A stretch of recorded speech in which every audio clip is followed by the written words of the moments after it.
Hello students, welcome to online platform of MGCI Fighter 2.0 Perfect Scorer for Biology. बच्चों molecular genetics हमने start किया है and in the last lecture we have studied the structure of DNA. Structure of DNA, DNA is a polynucleotide. हमने बात की थी एक polynucleotide बहुत सारी न्यूक्लियोटाइड यूनिट से मिलकर बनता है। एक न्यूक्लियोटाइड में होता क्या है? Nitrogenous bases, sugar, phosphate. Nitrogenous bases and sugar constitute nucleoside. ये सारी चीजें हम देख चुके हैं। आज हम स्टार्ट करेंगे चारगाफ रूल्स। चारगाफ रूल्स के पॉइंट्स क्या है और न्यूमेरिकल्स में हम इसे कैसे अप्लाई करते हैं। Then we will move forward towards the salient features of DNA and the search for genetic material. तो सबसे पहला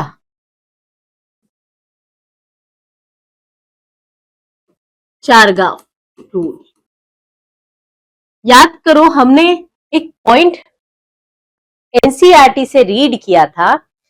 हॉलमार्क, हॉलमार्क मींस एक authenticity, hallmark of base pairing. Hallmark rule क्या है? डीएनए के स्ट्रक्चर के पीछे डीएनए का स्ट्रक्चर स्टेबल क्यों है? Because it depends upon the base pairing. So now चारगाफ rule में क्या पॉइंट्स इंक्लूडेड है हम देखते हैं। सबसे इन्होंने बोला कि जितनी भी टोटल अमाउंट ऑफ प्यूरीन्स है that is equal to total amount of pyrimidines. That is amount of purine is equals to amount of pyrimidine. अब देख लें हम कि कौन सी प्यूरीन और कौन से पिरिमिडीन की बात हो रही है। प्यूरीन में adenine plus guanine equals to cytosine plus thymine. याद रखना ये condition, A plus G equals to C plus T. That is अगर हम चाहे so A plus G by C plus T equals to 1। क्या लिख दिया? 1। नाउ इसी से एक और चीज डिराइव हो सकती है कि adenine equals to thymine, cytosine equals to guanine. Bond नहीं है बीच में। Adenine equals to thymine and cytosine equals to guanine. क्यों? बिकॉज थाइमीन और एडिनाइन बॉन्ड बनाएंगे, साइटोसिन और ग्वानिन बॉन्ड बनाएंगे। तो जितना थाइमीन है उतना एडिनाइन होना चाहिए या वाइस वर्सा, एंड जितना साइटोसिन है उतना ग्वानिन होना चाहिए। ठीक है। नाउ द थर्ड वन, तीसरा पॉइंट। ठीक है, ये हमने डिराइव कर लिया है कि अगर total amount of purine, total amount of pyrimidine है तो ये भी हो सकता है ना। Now next one is ratio of A plus T, मतलब जो बॉन्ड बनाते हैं आपस में उनका ratio is not equals to 1। 1 के बराबर नहीं है। 1 के बराबर रेशो है प्यूरिन एंड पिरिमिडीन का। तो यहां पर अगर 1 के बराबर नहीं है तो दो कंडीशन है, या तो 1 से कम या तो 1 से ज्यादा।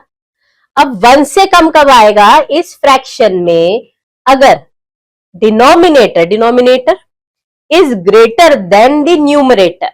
मतलब यहां पर अगर Cg इज ग्रेटर देन 80, अगर Cg कंटेंट ग्रेटर है 80 से, तो भैया फ्रैक्शन का नंबर या फ्रैक्शन 1 से कम हो जाएगा। यहां पर ये किसमें मिलता है? इसमें मिलेगा। This is seen observed in prokaryotes. Prokaryotes में GC content is higher than 80 content. ठीक है। Now in eukaryotes, देखो यहां पर eukaryotes में 80 content is greater than CG। ठीक है, अगर 80 ज्यादा है that means numerator is greater than denominator, तो फ्रैक्शन की वैल्यू 1 से ज्यादा आएगी. So this is the case of eukaryotes. मतलब ये समझ में आया कि this ratio is species specific. ये स्पीशीज पे निर्भर करेगा. आई बात समझ में? This is specific and not equals to 1. So ये है चागाफ रूल. इसके बेसिस पे एक सिंपल सा मैं न्यूमेरिकल बताती हूं कि आपको अप्रोच कैसे करना है. Then other will be seen in PYQs. ठीक है, सो आगे बढ़े. से फॉर एग्जाम्पल सबसे इंपॉर्टेंट पॉइंट, हाँ एक चीज और, यहां आप ये चागाफ रूल को किस में अप्लाई करेंगे, किस पे अप्लाई करेंगे?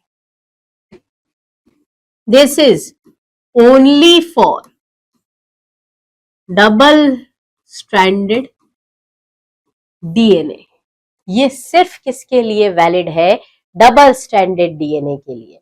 अगर आपने आरएनए में इसे अप्लाई किया तो काम बिगड़ जाएगा. अगर आपने सिंगल स्ट्रैंडेड डीएनए में सोचा तो भी नहीं पॉसिबल है. तो this is only for double stranded DNA. ठीक है, सो नाउ अब हम देखते हैं in an organism, in an organism with dsDNA, if cytosine is 10%, ठीक है, then calculate the other bases. Calculate the other bases. अब इसे कैसे सॉल्व करेंगे? सबसे पहले तो what is given, cytosine equals to 10%. आपको सारी दूसरी बेसिस पता करनी है. साइटोसिन अगर 10% है, दैट मीन्स ग्वेनिन भी कितना होगा? 10% हो गया. अब साइटोसिन प्लस ग्वेनिन कितना हो गया? 20%. परसेंट है ना, मीन्स आउट ऑफ 100 है. सो बाकी बचा adenine plus thymine equals to 100 minus 20 करोगे, कितना हुआ? 80. अब इस 80 को आपको दोनों में डिवाइड करना है. क्यों डिवाइड करना है? Because adenine is equals to thymine equals to 40 each.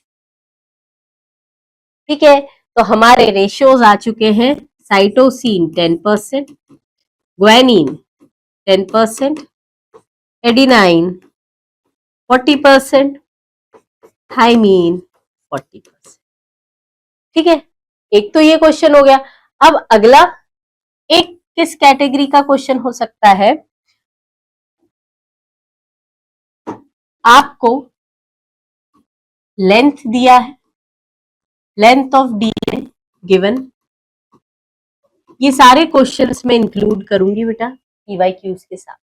Length of DNA given है और फिर आपको बोला है calculate percentage of other basis, calculate percentage of other basis, और एक कोई पर्टिकुलर बेस आपको दे देंगे.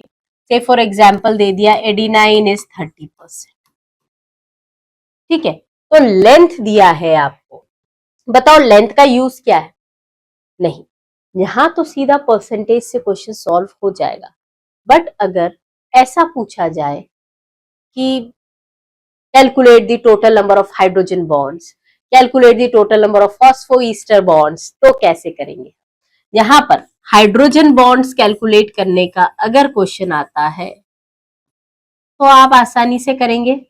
हाइड्रोजन बॉन्ड में देखो, आपको पता है एडिनाइन और थाइमीन के बीच में डबल हाइड्रोजन बॉन्ड है. तो जब आप कैलकुलेट कर लेंगे कि एडिनाइन और थाइमीन का नंबर कितना है, पर नंबर कैलकुलेट करने के लिए आपको लेंथ पता होनी चाहिए. अगर साइटोसिन और ग्वेनिन का पूछा है तो कितने हाइड्रोजन बॉन्ड है? Triple hydrogen bonds. ठीक है, ये चीज क्लियर है. सो ये हो गया आपका लेंथ ऑफ डीएनए से रिलेटेड क्वेश्चन. अब मैं आपको एक छोटा सा एप्लीकेशन बताती हूँ कि किस तरीके से आप phosphodiester, phosphoester bonds, double stranded DNA, single stranded DNA या फिर सर्कुलर लीनियर में हम कैलकुलेट कर सकते हैं। ठीक है बेटा, देखो फिर इसके बाद हम रीड करेंगे एनसीईआरटी।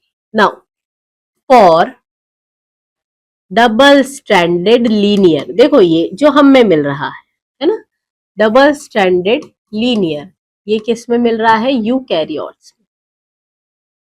देखो ये एक मैंने डायग्राम बनाया यहां पर, दिस इज व्हाट, एक पॉलीन्यूक्लियोटाइड समझ लो इसको,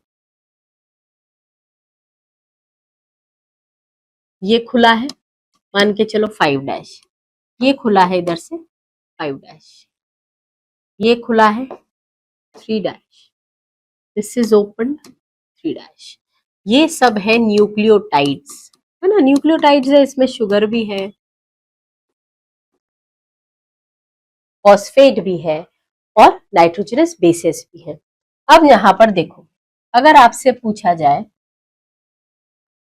नंबर ऑफ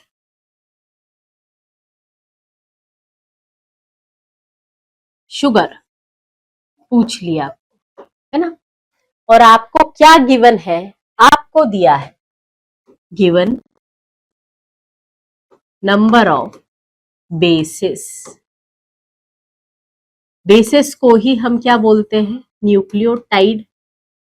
तो या तो अगर बेस पेयर दिया है, तो बेस पेयर और बेस में क्या रिलेशन है, लास्ट क्लास में मैं बता चुकी हूं, बेस पेयर का ट्वाइस होता है बेसिस। तो अगर बेसिस दिए आपको, मान लो बेस भी नहीं दिए, आपको बेसिस नहीं दिए, लेंथ दिए, तो भी कैलकुलेट कर सकते हैं आप, क्योंकि लेंथ के फॉर्मूले में आप सिर्फ लेंथ को डिवाइड करेंगे 0.34 से, तो आपको टोटल बेसिस आ जाएगी। ठीक है, so number of sugar equals to number of bases, याद रखना, या नंबर ऑफ न्यूक्लियोटाइड। देखो ना, ये एक न्यूक्लियोटाइड है, इसमें इसके साथ इसकी शुगर भी है, इसके साथ इसका फॉस्फेट ग्रुप भी अटैच्ड है, इसके साथ इसकी जो नाइट्रोजनस बेस है वो भी है, तो number of sugar equals to number of bases.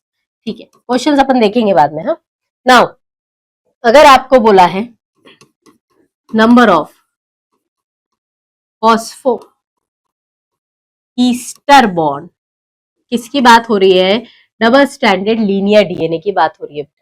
Now देखो, फॉस्फो ईस्टर कौन सा बॉन्ड है पता है, फॉस्फो ईस्टर बॉन्ड, ये रहा फॉस्फो ईस्टर बॉन्ड, मतलब जहां पर फॉस्फेट ग्रुप 5th कार्बन से अटैच्ड है, फॉस्फो ईस्टर है ये। तो कहां मिलेगा, अरे जो एंड्स खुले हैं, दैट इज एट 5', तो ये तो फिक्स है, डबल स्टैंडर्ड में 2 ही होगा। अगर पूछा जाए नंबर ऑफ फॉस्फोडाइईस्टर, डाइईस्टर, फॉस्फोडाइईस्टर, देखो आप फॉस्फोडाइईस्टर की संख्या यहां पर देखना है, 1 2 के बीच में फॉस्फोडाइईस्टर, 2 ये तो है ही नहीं, या तो फॉस्फेट ही नहीं है 3' पे, 3 एंड 4। तो क्या ऐसे जितनी भी बेसिस दी गई हैं, आप टोटल बेसिस को बना के और फिर कैलकुलेट करोगे, नहीं। यहाँ एक ट्रिक समझ में आ रही है, न्यूक्लियोटाइड्स दिख रहे हैं, 1 2 3 4 5 6, 6 न्यूक्लियोटाइड्स है। अब कितने फॉस्फोडाइईस्टर है, बीच में रहता है फॉस्फोडाइईस्टर, 4 मिल रहे हैं। इससे एक फॉर्मूला डिराइव कर सकते हैं आप, इक्वल्स टू कैपिटल N -2, जहां पर N क्या है, नंबर ऑफ न्यूक्लियोटाइड्स और टोटल नंबर ऑफ बेस या total number of nucleotides. Then उसमें से आप 2 को माइनस कर दो, ये किसके लिए है, फॉर डीएस लीनियर डीएनए। ठीक है, नाउ अगर हम सेम चीज अप्लाई करें इसके लिए, for DS circular DNA, and this DS circular DNA is present in prokaryotes. ठीक है, तो अब क्या करेंगे, देखो इस कंडीशन में आप बनाएंगे कुछ ऐसा, देखो डबल स्ट्रैंडेड बना रखा है, इसमें एक न्यूक्लियोटाइड मैंने यहां रखी,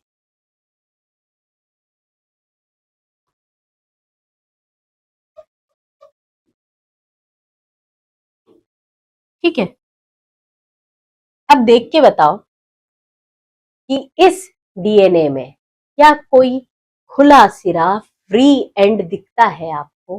बिल्कुल नहीं, कोई फ्री एंड नहीं है। तो अगर कोई फ्री एंड नहीं है तो बताओ, फॉस्फोडाइईस्टर, ये शुगर वगैरह नहीं कैलकुलेट करना, शुगर तो आप जान चुके हो कि ग्लाइकोसाइडिक शुगर की बात करें तो वो उतना ही होगा जितना न्यूक्लियोटाइड्स है। तो यहाँ पर अगर हम बात करें नंबर ऑफ फॉस्फो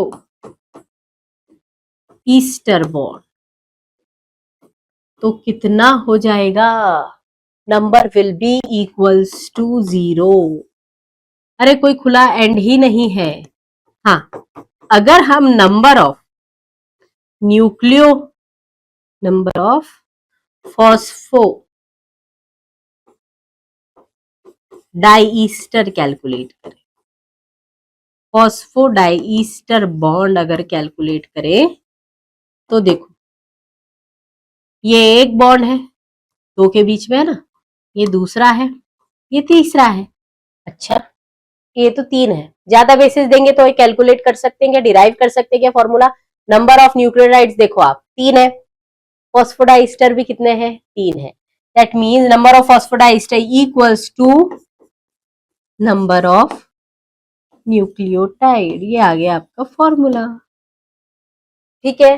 तो अब जो भी क्वेश्चंस अब आपको मिलेंगे, हम आगे प्रैक्टिस जरूर करेंगे पीवाईक्यूज के साथ, ये फॉर्मूलेज अप्लाई करनी है, ठीक है। Now let's read the salient features. यहाँ ये पैराग्राफ हमारा रीड करना बाकी रहा था। Base pairing confers a very unique property to the polynucleotide chain। Base pairing एक बहुत ही यूनिक प्रॉपर्टी देता है पॉलीन्यूक्लियोटाइड चेन को। They are said to be complementary to each other. हाँ, हमने देखा ना 3 prime to 5 prime and 5 prime to 3 prime. Therefore, if the sequence of base in one strand is known, अगर एक strand का सीक्वेंस पता है, so you can determine the another strand। देखें, अगर मैंने आपको बोल दिया अंदर की तरफ बनाना है, क्यों जरूरी है क्या मैम? हाँ, बिल्कुल जरूरी है। अभी मैं फीचर्स में बताऊंगी कि the bases are projecting inwards, अंदर की तरफ। तो ये 5 प्राइम 3 प्राइम 3 प्राइम 5 प्राइम, तो दिस इज पी ए, कुछ भी सीक्वेंस ले लिया आपने, ठीक। अब बनाओ इसका कॉम्प्लीमेंट्री, टी के सामने A, this is T, this is C, this is T, this is T, this is A, हो गया। तो एक स्ट्रैंड अगर आपको दिया है, so you can easily draw the another one.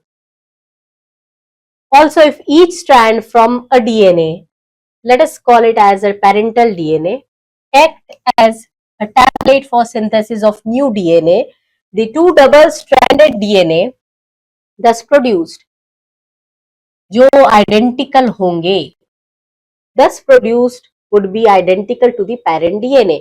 Because of this, genetic implications of the structure become very clear. Next one.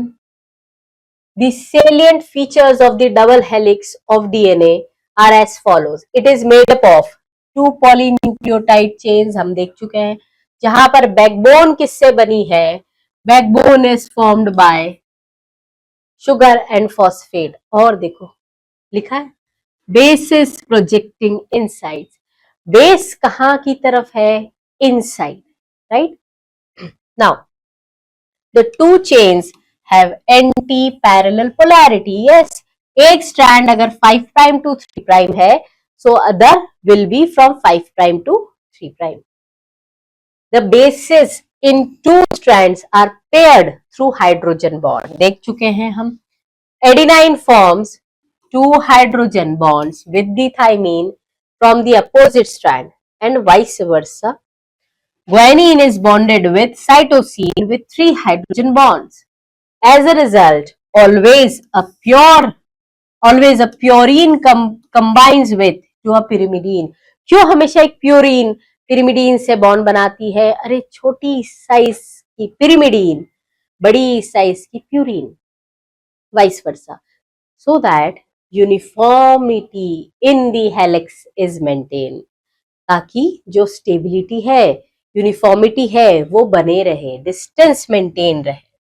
लिखा है this generate approximately a uniform distance between the two strands of the helix. Next point, the two chains are coiled in a right-handed fashion. कैसे है? right-handed fashion में coiled है. The pitch of the helix देखा था हमने last lecture में 3.4 nanometres, और इसी को हम बोल सकते हैं 34 angstrom. A nanometer is a billionth of a meter. ठीक है, 1 nanometer you know equals to 10 to the power minus 9 meters. और ddna में रफली कैसा है? 10 base pairs in each helix. ये देख चुके हैं, मैंने आपको बताया है. एनसीईआरटी में जहां मिस्टेक है, इधर क्या आना चाहिए बेटा? This should be oxygen. ठीक है. Now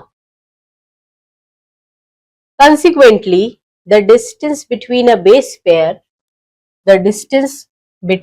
base pair in a helix is approximately 0.34 nanometers या 3.4 angstrom. The plane of one base pair stacks over the other. बहुत important reason है for stability. Stability के लिए क्या जरूरी है? Base pairing का stacking. This in addition to hydrogen bond confers stability. आई बात समझ में? मतलब हाइड्रोजन बॉन्ड्स और बेस पेयरिंग का पैरेलल स्टैकिंग ये स्टेबिलिटी देते हैं. Next, compare the structure of purines and pyrimidine. ये हम बायोमोलिक्यूल्स में डिस्कस करते हैं. नाउ द प्रपोजिशन देखो. The proposition of a double helix structure for a DNA and its simplicity in the explaining genetic implications become revolutionary. Francis Crick ने क्या बताया? देखो, आप की कैरेक्टर्स जो फिनोटाइप दिख रहा है उसकी सारी इंफॉर्मेशन स्टोर्ड है जीन्स में, बट वो जीन्स कैसे फिनोटाइप को बनाता है, कैसे एक्सप्रेस होता है, this is important. So now यहां पर हमने देखा central dogma of molecular biology. ये क्या बताता है? Genetic information flows from DNA, RNA to protein. क्या यहां पर कोई एक्सेप्शन होगा? देखते हैं अभी हम. सबसे पहले डीएनए से डीएनए का बनना, the step is replication. DNA से एमआरएनए का बनना है, मैसेंजर आरएनए का बनना इज ट्रांसक्रिप्शन. एमआरएनए से प्रोटीन का बनना इज ट्रांसलेशन. बट इसका रिवर्स क्या है? यहां पर रिवर्स ट्रांसक्रिप्शन.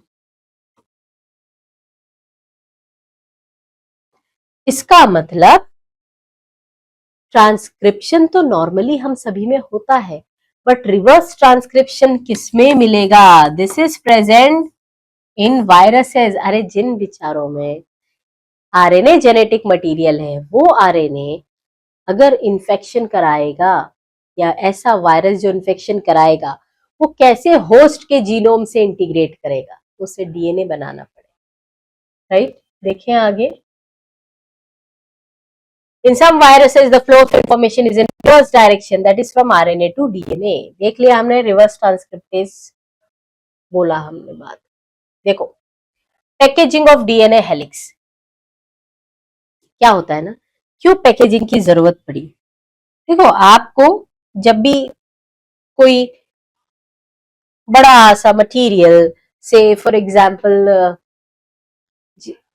बेडशीट मान लो, है ना, अगर आपको बेडशीट किसी दूसरे पर्सन को देनी है ना, तो क्या आप ऐसे स्प्रेडेड फॉर्म में भेजते हैं कि उसे कंसोलिडेटेड करते हैं? उसे आप कंसोलिडेट करेंगे ताकि आसानी से पोर्टेबल हो सके। उसी तरीके से हमारी बॉडी में जब हम डीएनए की बात करते हैं, सो ह्यूमन सेल की बात करें अगर, तो पहले ये समझना पड़ेगा कि एक ह्यूमन सेल में, डिप्लॉयड सेल में कितने क्रोमोसोम हैं? 2n equals to 46। ठीक है, अब एक चीज मैं बता दूं, बहुत से बच्चे ये सोचते हैं कि इन 46 क्रोमोसोम्स में हर एक क्रोमोसोम में अपना अपना अलग अलग डीएनए होता है और एक डीएनए की लेंथ कितनी होती है? से 2.2 मीटर्स। नहीं, यहां पर 2.2 metre DNA distributed among 46 chromosomes. ठीक है, तो 46 क्रोमोसोम को मिला के जो डीएनए है एक सेल का, दैट इज 2.2 मीटर्स। और हम स्टडी कर चुके हैं जीनोमिक जीनोमिक कंटेंट कितना है, पढ़ा था लास्ट लेक्चर में। ह्यूमंस में 3.3 into 10 to the power 9 base pairs है बेटा। अब सोचो ये किस में रह रहा है? ये 2.2 मीटर डीएनए को रहना है एक न्यूक्लियस के अंदर। अगर वेल डेवलप न्यूक्लियस की बात करें तो हम यूकैरियोट्स की बात कर रहे हैं। सो न्यूक्लियस का साइज होता है 10 टू द पावर -6 मीटर्स, से फॉर एग्जांपल 1 माइक्रोमीटर्स बोल सकते हैं। तो ये एक माइक्रोमीटर सेल के अंदर, इतनी छोटी सेल के अंदर सेल ऑर्गेनिल भी नहीं बोले, डायरेक्ट न्यूक्लियस बोल दे। न्यूक्लियस के अंदर ये जो डीएनए रह रहा है, ये कैसे रहता है? सो ये 2.2 मीटर डीएनए बहुत ज्यादा कॉइल्ड फॉर्म में रहता है, इंटेंस कॉइल्ड फॉर्म में रहता है। तो डीएनए को पकड़ेगा कौन? ये देखो, अगर हम प्रो की बात करें ना, तो प्रोकैरियोट्स में भी साइज देखो ना, बैक्टीरिया की सेल हो या प्रोकैरियोट्स हो, इसका साइज होता है 3 से 5 माइक्रोमीटर। तो ये 2.2 मीटर का डीएनए, ये तो ह्यूमन की बात कर रहे हैं हम, ऐसे ही इनमें भी डीएनए बहुत ज्यादा होता है। तो इस डीएनए की लेंथ इतनी ज्यादा है कि उसे कंडेंस करना पड़ेगा। सो अब इसे कंडेंस करने के लिए, कंडेंस करने के लिए आपको क्या चाहिए? आपको पता है कि डीएनए पे चार्ज क्या है? नेगेटिव। अब इस नेगेटिव को पकड़ने के लिए सबसे बेटर ऑप्शन है हमारे पास पॉजिटिव प्रोटीन्स या फिर सम बेसिक प्रोटीन्स। अब ये कुछ ऐसे बेसिक प्रोटीन्स हैं जो प्रोकैरियोट्स में कहलाते हैं पॉली अमीन्स। क्या कहलाते हैं? Poly amines. और यूकैरियोट्स में कहलाते हैं हिस्टोन प्रोटीन्स।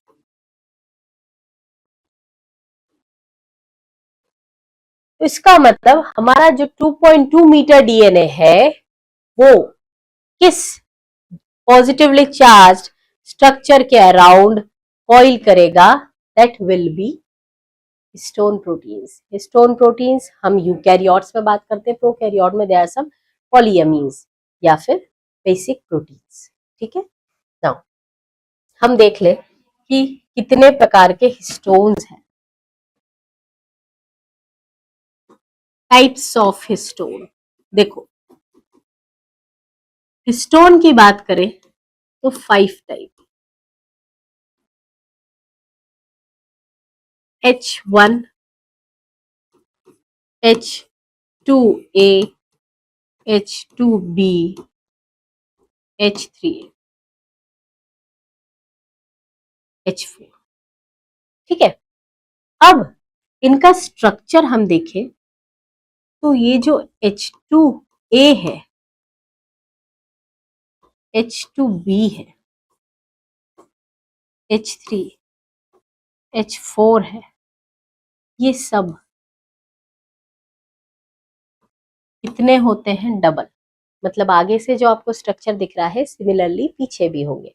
तो अगर डबल है, दिस फॉर्म्स एन ऑक्टामर। इसे हम बोलते हैं हिस्टोन ऑक्टामर, राइट। सो इस हिस्टोन ऑक्टामर की बात करें तो इस हिस्टोन ऑक्टामर के आसपास कॉइल करेगा डीएनए। अब देखो डीएनए कैसा कॉइल करेगा, हाँ? यहां पर डीएनए, ठीक है। अब ये डीएनए की बात करें हम,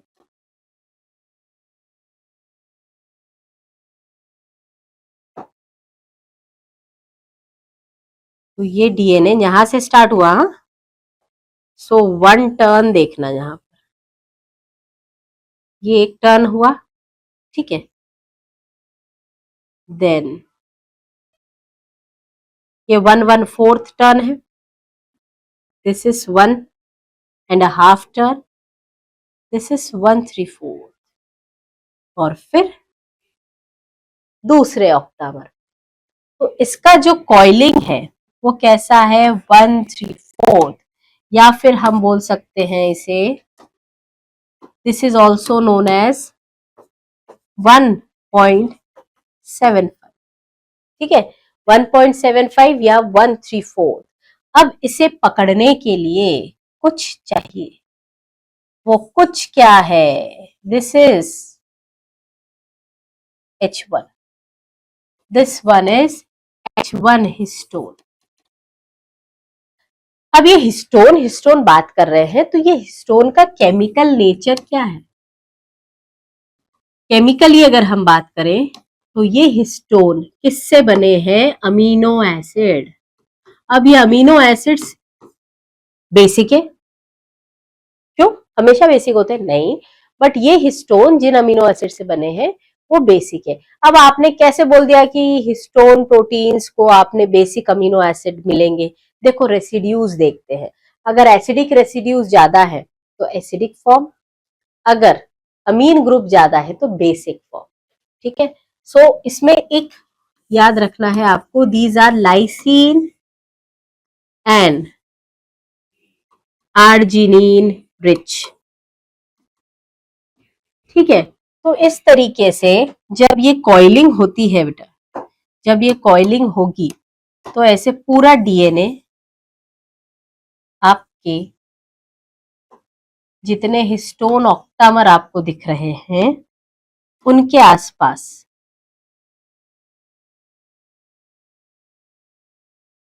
ठीक है, ऐसा कॉइल कर लेगा। तो ये कैसा दिखाई दे रहा है? This is beads on string, मोतियों की माला, बीड्स ऑन स्ट्रिंग। जब इसका इलेक्ट्रॉन माइक्रोस्कोपिक व्यू देखा तो ये कुछ ऐसा दिखाई दिया। नाउ अब ये जैसे ही न्यूक्लियोसोम बनता है, न्यूक्लियोसोम बनने के बाद जो डीएनए डायमीटर वाइज 2 नैनोमीटर्स का था, या फिर हम बोल सकते हैं 20 एंगस्ट्रॉम का था, उसका डायमीटर बढ़ता जाएगा, बढ़ता जाएगा, and it will form the chromosomes ultimately. So एक जनरल रफ आइडिया आपको ध्यान रखना है। जैसे फॉर एग्जांपल अगर हम डीएनए की बात करें, डीएनए हो जाता है 2 नैनोमीटर्स का, ठीक है। फिर अगर हम बात करते हैं क्रोमेटिन की, क्रोमेटिन हो जाता है 700 नैनोमीटर्स अप्रॉक्स। इसका पूरा फ्लो चार्ट है but that is not considered here, है ना। मैं ऑफलाइन क्लासेस में जरूर ये बताती हूँ, बट आप सिर्फ इतना याद रखें कि क्रोमेटिन का है 700 नैनोमीटर्स, क्रोमोसोम का हो जाता है 400 नैनोमीटर्स, ठीक है। सो थिकनेस बढ़ चुकी है यहाँ पर। This is the DNA, the 2.2 meter DNA is packaged inside the micrometer nucleus। अब यहाँ पर एक चीज ध्यान रखें कि यूकैरियोटिक सेल के लिए एक डेटा दिया है, एक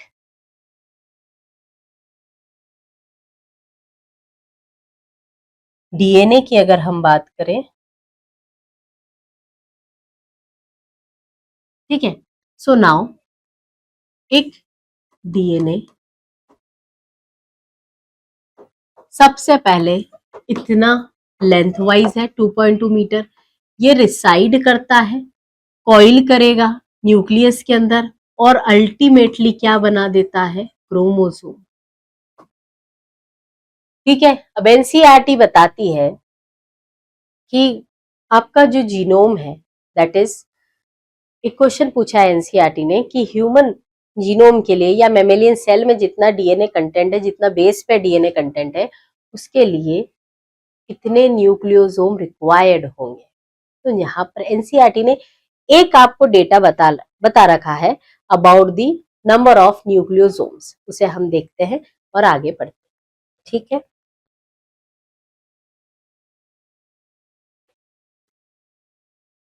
देखो, पैकेजिंग ऑफ डीएनए, इसी को हम सोलेनॉइड मॉडल भी बोलते हैं। सोलेनॉइड देखा होगा ना, solenoid in the physics. So now, taken the distance between two consecutive base pair is 0.34 nanometers. If length of DNA double helix in a typical mammalian cell is calculated by multiplying the total number of base pair. आपने total number of base pairs को multiply किया distance के साथ, that is this into base pairs. So it comes out to be approximately 2.2 meters, right? A length that is far greater than dimension of typical nucleus कैसे रहता है?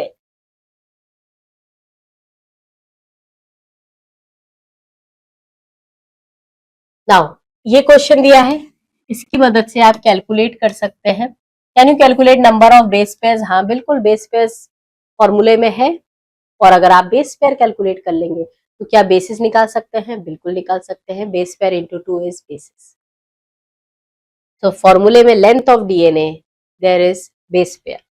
इन prokaryote, देखो prokaryote में जब आपसे पूछा जाता है कि न्यूक्लियस कैसा है, तो हम बोलते हैं nucleus is not membrane bound, मतलब प्रिमिटिव न्यूक्लियस होता है।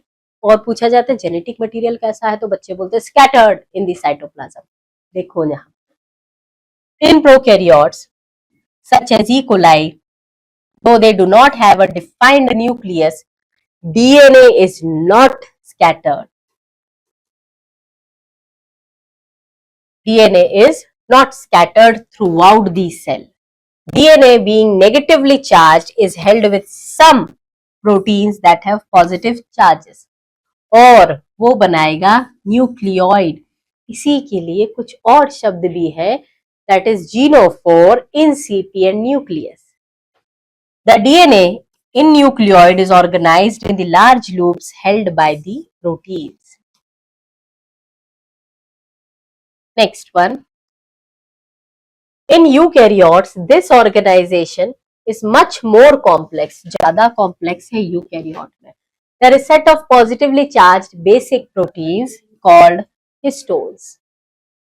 A protein acquires charge depending upon the abundance of कौन से अमीनो एसिड ज्यादा है उसके बेसिस पे प्रोटीन को चार्ज मिलता है.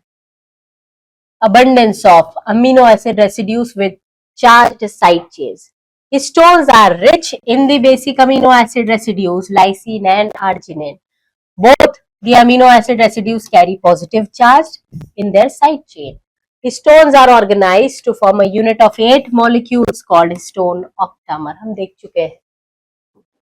Now, देखो ये इलेक्ट्रॉन माइक्रोस्कोपिक व्यू दिख रहा है अब. Wittgenstein. The negatively charged DNA is wrapped around the positively charged histone octamer to form the nucleosome. A typical nucleosome, देखो एक टिपिकल न्यूक्लियोसोम में कितने बेस पेयर डीएनए के रैप हो सकते हैं, जो 1/3 टर्न करते हैं, that is 200 base pairs. Nucleosomes constitute the repeating unit of the structure in nucleus called chromatin. Thread-like structures, chroma means colored. Nucleosome in chromatin are seen as beads on string. तो यहाँ पर देखो कौन किसे बना रहा है, nucleosome constitute chromatin and chromatin constitute chromosomes. ये लाइन अगर कुछ चेंज होके आती है, so you should know how to identify the difference. Chromatin constitute nucleosome, गलत है, न्यूक्लियोसोम कंस्टिट्यूट क्रोमैटिन। नाउ ये theoretically how many such beads or nucleosome you imagine in the mammalian cell. अब mammalian cell में अगर human को consider करते हैं तो ह्यूमन के लिए तो हमें पता है, कैसे कैलकुलेट करोगे, देखो एक न्यूक्लियोसोम में कितना बेस पेयर डीएनए आया, 200 बेस पेयर डीएनए। तो आपको बताना है कि कितने न्यूक्लियोसोम आएंगे इन टोटल 3.3 नहीं है ना, एक मेमेलियन सेल बोला है, दैट मीन्स आप टोटल जीनोम लोगे, टोटल जेनेटिक मटेरियल लोगे, that is 6.6 into 10 to the power 9 base pair. ठीक, नाउ जब आपने क्रॉस मल्टीप्लाई किया, न्यूक्लियोसोम का नंबर कितना आया, 3.3 into 10 to the power 7 base pair, divide करना और कुछ नहीं। ठीक है, तो इतने न्यूक्लियोसोम, बेस पेयर नहीं है, न्यूक्लियोसोम, इतने न्यूक्लियोसोम बनेंगे जिनमें आपका पूरा जेनेटिक मटेरियल इंक्लूड हो जाएगा। सो नाउ अब इसके बाद होता क्या है कुछ हायर लेवल पैकेजिंग के लिए आपके एनएचसी होते हैं। NHC means non histone chromosomal proteins.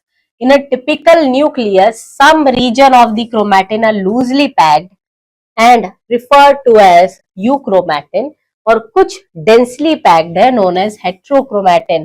देखो यार, है तो जेनेटिक मटेरियल पूरा, बट कौन सा जेनेटिक मटेरियल आसानी से खुल के और एमआरएनए बनाएगा, प्रोटीन के लिए कोड करेगा। तो यहाँ पर एक बेसिक सा डिफरेंस आप देख लें। अगर हम बात करें यूक्रोमैटिन, ये यू वाली चीजें जितनी है ना, ये सब एडवांस्ड है। यूकैरियोट्स हो गया, यहाँ पर यूक्रोमैटिन हो गया, यू बैक्टीरिया हो गया, तो ये सब यू वाले काम के होते हैं। इधर यूक्रोमैटिन, इसके बाद एक आता है हेटेरोक्रोमैटिन। तो सबसे पहले देखो, loosely held, this is tightly packed, है ना। अब यहाँ पर स्टेन डालोगे तो स्टेन में क्या होगा, लाइट स्टेन मिलेगा। यहाँ पर क्या होगा, डार्क स्टेन मिलेगा। और ये आसानी से खुलेगा, आसानी से कोडिंग होगी और ट्रांसक्रिप्शन होगा। सो this is transcriptionally active and this is transcriptionally inactive. ठीक है, तो ये है तरीका किस तरीके से आपका 2.2 metre DNA resides in the nucleus. So this completes our packaging of DNA. Now from the next lecture onwards, हम बात करेंगे search for genetic material. Thank you so much.